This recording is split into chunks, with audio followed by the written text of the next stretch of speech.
Gejala artritis memburuk ketika cuaca dingin. Itu karena untuk sementara peradangan sendi menyerang dan sekitarnya. Perubahan tekanan di daerah-daerah persendian, tekanan dalam perubahan sendi, hilangnya tulang rawan, menyebabkan ketidaknyamanan dan timbulnya rasa sakit. Dalam rangka meningkatkan gejala artritis, pasien dianjurkan untuk mulai dengan gaya hidup mereka yang pertama, seperti 1. Hindari sikap tubuh yang buruk. 2. Hindari gerakan berulang. Ketiga, bagi mereka yang kelebihan berat badan, perlu menurunkan berat badan untuk menghindari kerusakan sendi lebih lanjut akibat tekanan yang tidak diinginkan. Dan bagi mereka yang telah didiagnosa dengan artritis, perlu mengambil beberapa nutrisi seperti kolagen dalam rangka untuk memperbaiki sendi-sendi yang rusak.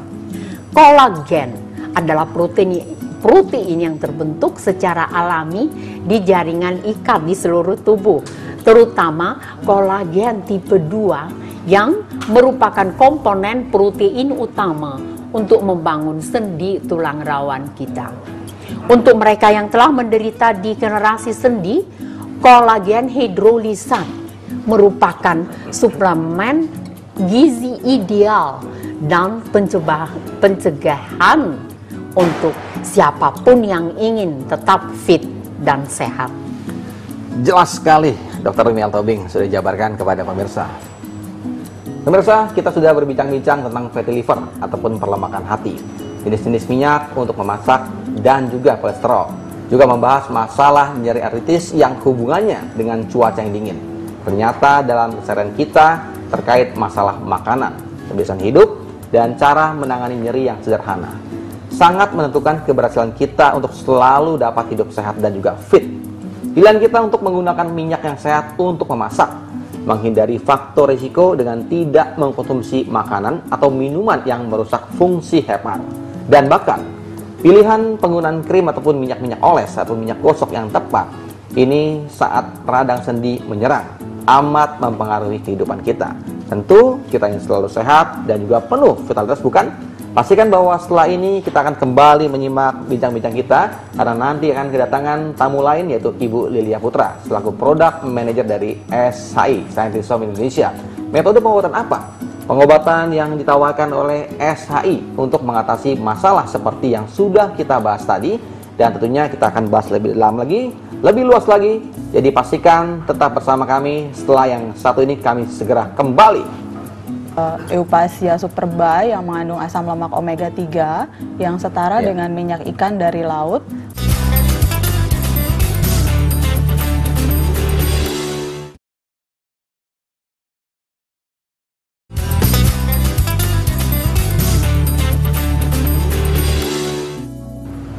Terima kasih pemirsa, kembali bersama saya Freddy Su Ninchang dan Dr. Miel Tobing. Pemirsa, saat ini telah hadir Ibu Lilia Putra sebagai Product Manager dari Scientist Home Indonesia, dan tentunya Ibu Lilia akan menjelaskan mengenai beberapa produk dari SHI untuk mengatasi dan juga mencegah masalah perlemakan hati dan juga masalah artritis dalam kaitan faktor cuaca yang memperburuk keluhan nyeri. Pemirsa, langsung saja Ibu Lilia, apa kabar? Baik. Kongsi Facai. Kongsi. Angpau nala Ibu Lili. Ya, boleh nih. Tadi kita sudah bahas lebih jauh lagi. Tentunya Ibu Lili lebih handal dalam menjelaskan produk-produk dari Scientist Home Indonesia yang tentunya diindikasikan untuk pencegahan dan pengobatan penyakit perlemakan hati, Bu Lili. Ya, kita dari Scientist Home untuk perlemakan hati ada produk yang namanya Krilesitin. Ya. Seperti ini. Seperti ini. Krilesitin. Ini terbuat dari produk apa nih, Bu? Ya, Krilesitin ini merupakan minyak yang terbuat dari hewan laut bersel tunggal yang disebut dengan Eupasia superba yang mengandung asam lemak omega 3 yang setara dengan minyak ikan dari laut. Kemudian juga ada fosfolipid, fosfatidilkolin, ada astaxanthin yang merupakan antioksidan tinggi. Seperti itu. Ini semua kandungannya, Bu, ya? Iya, betul. Kandungan yang terdapat di dalam Krilesitin ini. Nah, kalau Krilesitin, apakah sesuai, Bu, untuk mengatasi masalah artritis dengan keluhan nyeri ketika cuaca dingin, atau mungkin ada produk lain, Bu? Yang mana yang cocok? Ini dia untuk perlemakan hati. Ini untuk pelemakan hati? Iya. Tapi ini cocok untuk pelemakan hati? Iya, Nah. dia untuk pelemakan hati. Ya. Kalau untuk yang apa namanya cuaca nyeri-nyeri, tadi, ya, itu kita ada produknya yang lain. Produk yang lain. Nah, Iya. saya akan ini dulu deh satu persatu ya, pemirsa. Kita tanyakan dulu. Kegunaan dari krill lecithin lebih cocok Anda mengatakan untuk perlemakan hati. Bagaimana cara kerjanya, Bu Lili? Iya, jadi dia mengandung asam lemak omega 3 yang seperti saya bilang tadi. Jadi dia selain dia untuk mengatasi perlemakan hati, dia juga bisa untuk menurunkan dan menurunkan kolesterol jahat ya. Jadi baik itu kolesterol total, LDL maupun trigliseridnya. Jadi dia bagus untuk orang-orang yang mengalami penyumbatan di pembuluh darah jantung. Nah, kemudian juga apa namanya, dia juga baik kolinnya itu yang baik untuk mengatasi perlemakan hati seperti itu. Jadi di dalam krill lecithin ini nanti juga terdapat minyak sari jahe ya. Jadi untuk menjaga efektivitas dari krill ini. Baik, ini krill sepertinya kurang pas pemirsa kalau belum nanya apakah ada efek sampingnya. Bagaimana, Bu Lili? Tidak ada efek sampingnya. Tidak ada efek sampingnya? Tidak ada efek sampingnya. Ya, ini untuk yang perlemakan hati, Bu ya? Iya. Lalu ada mungkin ada tambahan, Bu Lili, mungkin untuk yang nyeri sendi ataupun yang ada kaitan dengan topik kita pada hari ini? Iya, untuk nyeri sendi seperti biasa, kami dari Scientist Home ada produk unggulannya berupa gelatin hidrolisat dan bone gelatin hidrolisat, di mana seperti ini. Jadi kalau tadi krill lecithin itu sediaannya adalah cair, kalau gelatin hidrolisat dan bone gelatin hidrolisat kita sediaannya adalah serbuk. Jadi ini adalah gelatin hidrolisat pemirsa, dan yang berikutnya adalah yang berwarna biru ini adalah bone gelatin hidrolisat. Fungsinya boleh untuk apa ini? Gelatin hidrolisat dan bone gelatin hidrolisat fungsinya adalah untuk memperbaiki kerusakan sel-sel tulang rawan sendi yang mengalami penipisan. Seperti itu. Jadi biasanya kalau kita berbicara artritis kan berkaitan dengan persendian yang mengalami kerusakan. Ya.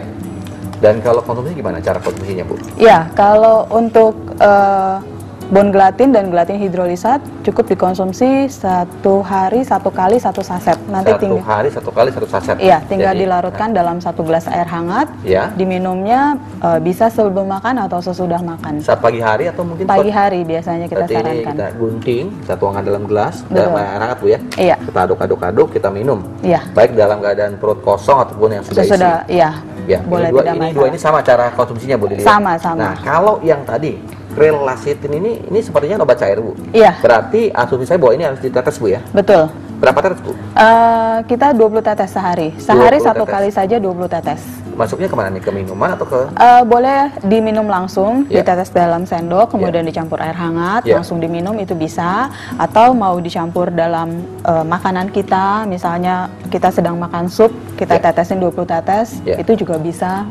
Jadi mau dicampur ke dalam minuman yang lain, itu juga bisa. Fleksibel. Dari ketiga produk ini, Bu Lili, pemirsa, ada krill lecithin, lalu ada gelatin hidrolisat, dan juga ada bone gelatin hidrolisat. Ini sejauh mana, Bu, penelitian terhadap produk-produk ini semua? Iya, semua produk di Scientist Home Indonesia itu sudah melalui penelitian ya. Jadi penelitian itu untuk menentukan efek positifnya seperti apa ya. Kemudian adakah efek sampingnya? Itu kita ada base penelitiannya seperti itu. Dan itu untuk gelatin hidrolisat ini sudah dari tahun 99 kita sudah ada penelitiannya mengenai efektivitasnya. Kemudian krill juga sudah ada penelitiannya juga. Dan kemudian untuk serial tulang dan persendian kita juga ada spermacetic cream. Nah itu juga walaupun krim